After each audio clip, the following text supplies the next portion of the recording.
Баршаңызға қайырлы күн, достар. Менің каналыма қош келдіңіздер. Бүгін сіздермен духовкада піскен өте жұмсақ әрі дәмді болып шығатын пирожкилардың рецептімен бөлісетін боламын. Сондықтан видеоны соңына дейін қарауларыңызды сұраймын. Ең алдымен жылы суымызды, одан кейін жылы сүтімізді аламыз.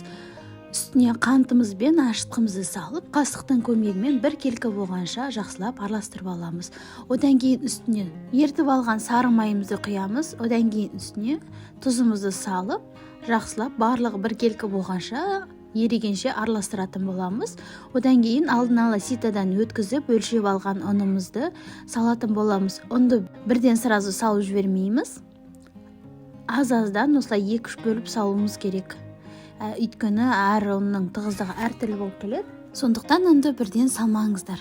Міне мен өлшеп алған ұнды салдым. Қамырды елеп алдық. Осылай бетін салафанмен жауып, көтерілгенше қойып қоямыз. Оған дейін картоптарымызды аршып, турап, осылайынан ұсақтап турап аламыз. Үстіне 1 шай қасық тұз салып, піскенінше қойып қоямыз газға. Міне піскеннен кейін осылайынан картошка езетін осындай құралмен осылай картоптарымызды езіп аламыз. Мен тұз салған жоқпын, тұзы жақсы болып тұрды. Одан кейін дәміне қарай қара бұрыш салып араластырып алдым. Достар, мен мұнда пиязды қосқан жоқпын, себебі мен балаларым ұнатпайды, сондықтан оны салған жоқпын. Егер сіздерге ұнап жатса, бөлек ыдысқа табаға қуырып салсаңыздар болады бір пияз. Міне көтерілген қамырымызды осылайынан 2-ке бөлдім. Жаюға ыңғайлы болу үшін домалақтап және ыдысымызға салып қоямыз. Енді екінші бөлікті қалған аздап ұн сеуіп жүреміз де, осылай ұзынша бөліктерге алып, керекті бөлшектерімізге бөліп аламыз. Достар, менің каналымның жаңа көрермені болсаңыз, міндетті түрде каналыма тіркеліп қоңыршаны басып қойыңыздар. Алдағы уақытта менің рецепттерімді жіберіп алмас үшін. Және төмендегі поделиться кнопканы бассаңыз, WhatsApp-тағы желіде құрбы достарыңызға, туыстарыңызға жібере аласыздар.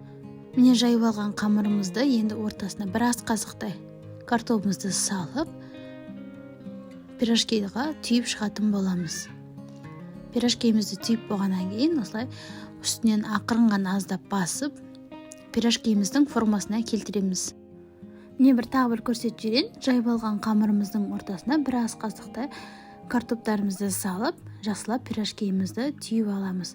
Одан кейін пирожкиіміздің формасына келтіретін боламыз. Достар, мына рецепті сіздер майғада немесе духовкаға да пісіре берсеңіздер болады. Екеуіне де жарай береді. Міндетті түрде осы рецептпен жасап көріңіздер.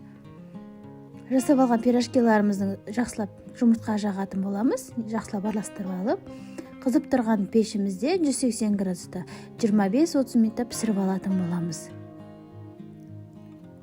Міне біздің пирожкиларымыз өте дәмді болып шықты. Сіздер де міндетті түрде жасап көріңіздер.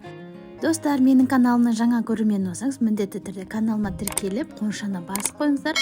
Міндетті түрде және осындай керемет рецепттерді алдағы уақытта сіздерге бөлісетін боламын.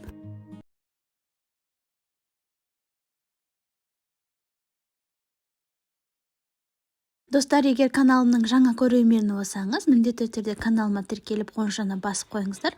Алдағы уақытта осындай керемет рецепттерді сіздерге бөлісіп отыратын боламын. Сіздермен болған Ақмарал, көп-көп рахмет тыңдағандарыңызға.